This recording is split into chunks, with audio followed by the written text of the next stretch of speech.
Hello everyone and welcome back to the channel. I'm Alex. And I'm Emma. And today we have a really fun and useful topic. We're going to talk about British English versus American English. Ooh, yes, this is one of my favorite topics because Alex and I actually speak quite differently sometimes, even though we're both native English speakers. That's absolutely true. Even though we both speak English, there are so many little differences in the words we choose, the way we spell things, and even how we pronounce certain words. Exactly. And if you're learning English, you might feel confused sometimes. You hear one word in a British movie and then a completely different word in an American TV show, and you think, wait, are these even the same language? Right, so today we're going to make it super easy for you. We're going to explain the key differences between British and American English. By the end of this video, you'll understand the main differences and you'll be able to use both styles more confidently. So, without waiting any longer, let's get started. Okay, Emma, let's start with the most obvious difference, vocabulary. Yes, the words we use for everyday things. This is usually the first thing people notice. Exactly. Let me give you a classic example. When I go home at night, I live in a flat. Right, and in American English, we say apartment. So flat and apartment mean exactly the same thing. It's just a different word. And here's another one. When I want to go up to a higher floor in a building, I take the lift. The lift, and in America, we say elevator. Lift, elevator. Same thing, different word. Okay, what about when you're driving? In Britain, we put petrol in our cars. Petrol. In America, we say gas. Even though petrol is a liquid, we call it gas, short for gasoline. Gas, right. And if your car has a problem and you need to check the engine, you might look under the bonnet. The bonnet. We say hood, H-O-O-D. And the back of the car where you put your luggage or shopping bags, That's the trunk. we say boot, B-O-O-T. Boot. I love that one. It sounds so charming and British. And what about when you want to watch a film? Oh, in America, we usually say movie. Let's go see a movie, or let's watch a movie at home. And in Britain, we say film. Let's watch a film. But actually, we do say movies sometimes now too, especially younger people and with American influence. And here's a funny one that confuses a lot of learners. When you go to a restaurant and want to pay, in America, we ask for the check. We ask for the bill. Bill, yes. Can we have the check, please? Versus, can we have the bill, please? Exactly. Now this next one is really important and it can be quite embarrassing if you get it wrong. In Britain, when we talk about the clothes you wear on your legs, we say trousers. Trousers. In America, we say pants. Right, but here's the funny and slightly embarrassing part. In British English, pants means underwear. Oh no, so if a British person says, I need to buy some pants, they mean underwear? Exactly. So if you go to Britain and say, I'm wearing my new pants today, people might look at you strangely because they think you're talking about your underwear. That's hilarious. So remember everyone, pants in America equals trousers in Britain, but pants in Britain equals underwear in America. Yes, and in America, underwear is just underwear, or sometimes we say underpants. Underpants. Good to know. Okay, let's talk about food because there are so many differences here, and food is something we all talk about every day. Oh yes, food vocabulary is probably the biggest area of difference. Let's start with potatoes. In Britain, if you go to a fast food restaurant and order thin fried potatoes, you ask for chips. Chips, but in America, chips are what you eat from a bag, like Lay's or Doritos, crispy, crunchy slices of potato from a packet. Right, and in Britain, those bagged crispy things are called crisps. Crisps, so British chips equal American fries, and American chips equal British crisps. Exactly. It is confusing, isn't it? Very confusing, but don't worry, we'll go through this slowly and you'll get used to it. Okay, what about a sweet baked treat? In Britain, if you have a soft, chewy chocolate chip baked good, we often call it a biscuit. Wait, no, a biscuit in America is completely different. An American biscuit is like a soft bread roll, usually eaten with breakfast or with gravy on top.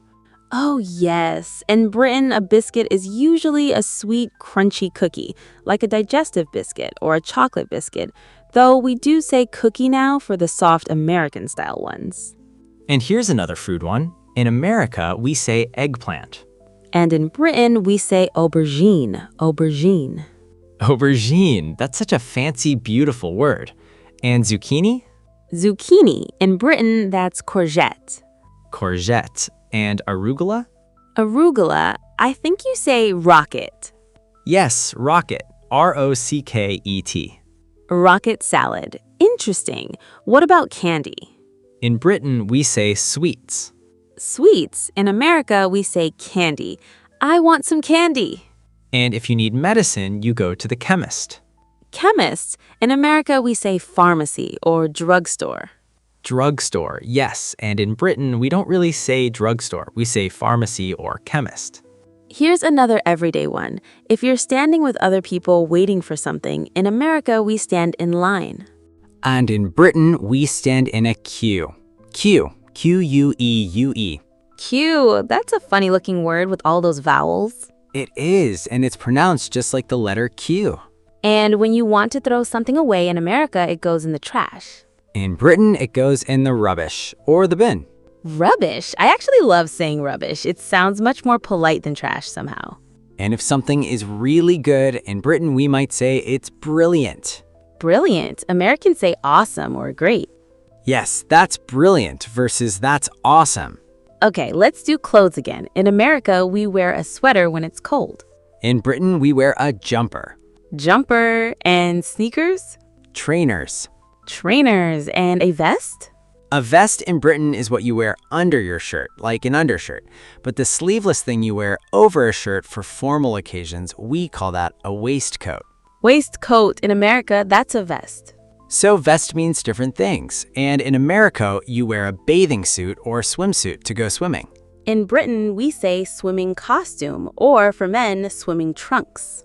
Swimming costume. That sounds very formal, like you're going to a ball. It does. And for babies, in America, we put them in a diaper. And in Britain, it's a nappy. Nappy. That's so cute. Okay, let's move on to spelling differences. This is really important for writing English correctly. Yes, spelling. Even though the words sound the same, we spell them differently. Let's start with color. In American English, it's C-O-L-O-R. And in British English, it's C-O-L-O-U-R. You add a U. Yes, we add a U in many words like favorite, flavor, behavior, humor, labor, neighbor. In America, all of those drop the U. Favorite, flavor, behavior, humor, labor, neighbor. Exactly. Another big one is center. In America, C-E-N-T-E-R. And in Britain, C-E-N-T-R-E. Center, yes. Same with feeder and theater. Theater, I always forget that one. And organize. In American English, it's with a Z, O-R-G-A-N-I-Z-E. Z like zebra. But in British English, we often use an S, O-R-G-A-N-I-S-E, organize. Organize. So both are correct, but Z is more American and S is more British.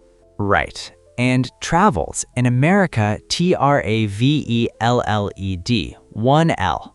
And in Britain, T-R-A-V-E-L-L-E-D, two L's. Yes, we double the L in British English. Canceled, traveled, leveled, marvelous. Marvelous. In America, marvelous, one L. And program. In America, it's almost always P-R-O-G-R-A-M. But in Britain, if you're talking about a TV show, it's program, P-R-O-G-R-A-M-M-E. Program, yes, but for computers, even British people often say program now. That's true. Technology words tend to become the same everywhere. And tire. In America, the rubber on your car is a tire. And in Britain, it's a tire, T-Y-R-E. Tire, yes. And if you pay by bank, in America, you write a check. Check. And in Britain, it's a check, C-H-E-Q-U-E. Check, exactly. Okay, Alex, now let's talk about pronunciation. This is where it gets really fun and sometimes surprising. Oh yes, pronunciation differences. We say the same words, but they can sound very different. Let's start with the classic, tomato. Tomato. In Britain, we say tomato. And in America, we say tomato. Tomato, tomato. And potato? Potato. Potato. That's the famous song. Yes. And what about schedule? Schedule. In America, we say schedule. And in Britain, we say schedule. Schedule, that sounds so different. And advertisement? In America, we say advertisement, 4 syllables. In Britain, we say advertisement. We stress a different part of the word. Advertisement. And herb? Herb. In Britain, we say herb with the H sound at the beginning. In America, we say herb. We don't say the H. Herb. That's so interesting. You say herb, but you write it with an H at the beginning. Yes, and vitamin. Vitamin. In Britain, vitamin. We say the first syllable like vit. In America, vitamin, vitamin. Vitamin. And water. Water. In America, water or water. In Britain, water or wota. Water. And butter?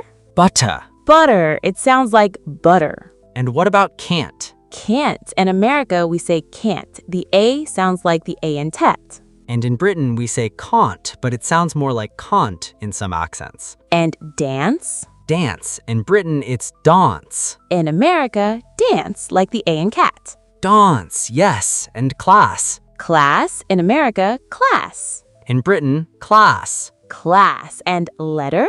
Letter. In Britain, we say letter. In America, letter, almost like letter. Letter, yes. And what about idea? Idea. In America, we say idea. In Britain, we say idea too, but sometimes it sounds like there's an R at the end because of the linking R in British accents. Idea. Idea. And garage. Garage. In Britain, garage. In America, garage. And route? Routes. In America, we say route or route. Both are used. In Britain, we usually say route. And either and neither? In Britain, either and neither. In America, either and neither, but both are acceptable in both countries now. And zebra? In America, zebra. In Britain, zebra. And vase? In America, vase, like base. In Britain, vase or vase. Vase, that sounds very fancy and elegant. And mobile? In America, mobile, like the phone. In Britain, mobile or mobile. Mobile. And lieutenant? Oh, this is a strange one.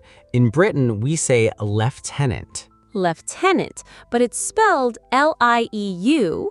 I know, it makes no sense at all. But in America, you say lieutenant. Lieutenant, yes, much closer to the spelling. British English is not always logical. Okay, let's talk about some grammar differences. They're smaller, but still important to know. Yes, grammar. One big difference is the present perfect tense. Present perfect. In British English, you use it more often, right? Yes, for example, if I just finished eating lunch, I might say, I've just eaten. I've just eaten. And in American English, we often say, I just ate. I just ate. Both are correct, but British people use I've just eaten more naturally in everyday conversation. And another one. In Britain, you say, have you got a car? Have you got? Yes. And in America, you say, do you have a car? Do you have? Both mean the same thing. Have you got is very British. Yes. And collective nouns. Collective nouns like team, family, government. In British English, we can say the team are playing well. The team are. In America, we always say the team is playing well. We treat it as singular. Exactly. In Britain, the team are or the team is, both are possible, but the team are is more common. And prepositions. In America, we do something on the weekend. And in Britain, we do something at the weekend. At the weekend. And different? In Britain, we say different from or different to. In America, we say different from or sometimes different than. Different than, yes. And one more. In America, you might say write me. Write me, like write me a letter. In Britain, we usually say write to me. Write to me. We need that too. Yes, write to me soon. Okay, let's finish with some fun idioms and expressions that are different or unique to each country. Great idea. In America, if you want good luck, you might say knock on wood and actually knock on something wooden. In Britain, we say touch wood, and we touch wood too.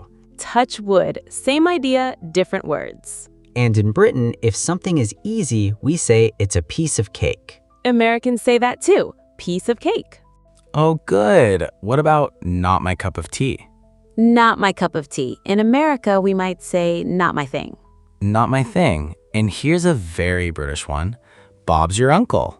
Bob's your uncle. What does that even mean? It means there you have it, or it's done.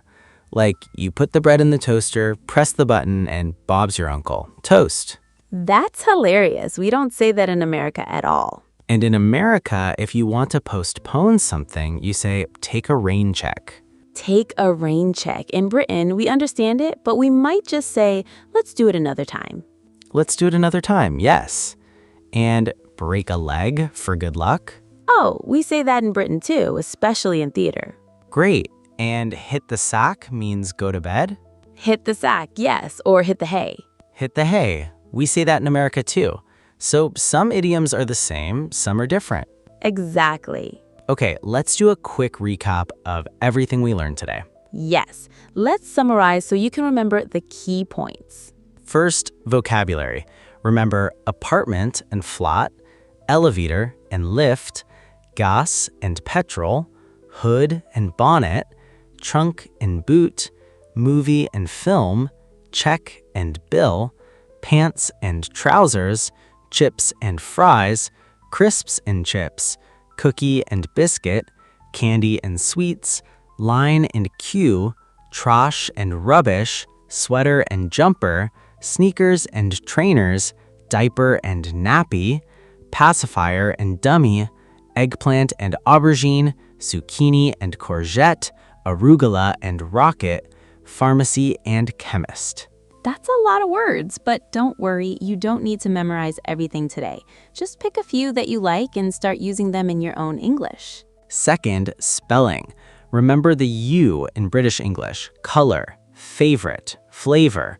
The RE instead of ER, center, theater. The S instead of Z, organize. And double L, traveled, canceled. Third, pronunciation. Tomato versus tomato, schedule versus schedule, herb versus herb, vitamin versus vitamin, water versus wata, dance versus dance, garage versus garage, zebra versus zebra. Fourth, grammar. British English uses have you got and I've just eaten more often. Collective nouns can be plural, like the team are, and prepositions like at the weekend instead of on the weekend. And finally, remember that both British English and American English are correct. Neither is better than the other. They're just different styles of the same beautiful language. Exactly. The most important thing is that people understand you. If you say elevator in London, people will understand. If you say lift in New York, people will understand too. So don't stress too much about being perfect. Just try to be consistent. If you're learning American English, stick with American vocabulary and spelling. If you're learning British English, stick with British words. And if you mix them up sometimes, that's okay too. Even native speakers borrow words from each other all the time. That's very true. I say brilliant now because I hang out with Alex too much. And I say awesome because of you, Emma. See? Language is alive. It changes and grows. Okay, everyone, we hope you enjoyed this lesson today. If you did, please give this video a thumbs up and subscribe to our channel for more easy English lessons every day. Yes, and don't forget to practice in the comments. Tell us, are you learning British English or American English, or maybe both? And write one British word and one American word you learned today in the comments. We love reading your answers and replying to you. Also, visit our website for free transcripts and vocabulary lists from every episode. The link is in the description below. Thank you so much for listening today, and we'll see you in the next episode. Bye for now. Bye, everyone.